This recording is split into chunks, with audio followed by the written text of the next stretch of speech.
A música é da Anne, viu? A música é da Anne, tá? A música é da Anne.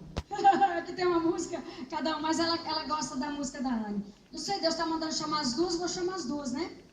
Muito bem. Essa aqui é mãe, Marisa, essa aqui é a Anne. Olha o tamanho dela, que coisa mais linda, Jesus. E essa é a Anne.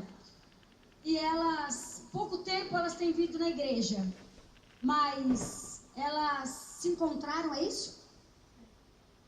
Um pouquinho.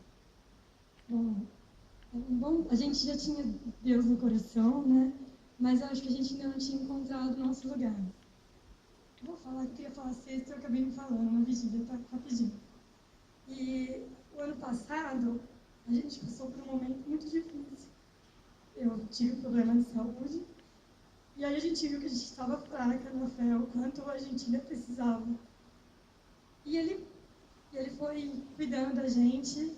Eu passei por 2 cirurgias, podia ter acontecido muita coisa, mas não aconteceu nada. E aí a gente foi se fortalecendo. Mas ainda nós não tínhamos encontrado o nosso lugar. Até que em julho a gente veio aqui com a tia Ana e o tio Zeca, trouxeram a gente. E a primeira vez eu falei, é aqui, né? Nós sentimos. E de lá para cá só foi bênção. Ô, Glória, é isso, amada? Isso. Quando eu clamei, uma noite toda eu clamei por Jesus. Eu fui abençoada com a minha filha, com a cura dela. Já tenho que agradecer esse Deus maravilhoso na nossa vida. E quando a gente clama, Ele nos ouve. Só ter fé e acreditar. Ô, Glória, amém? É demais, né? De bom.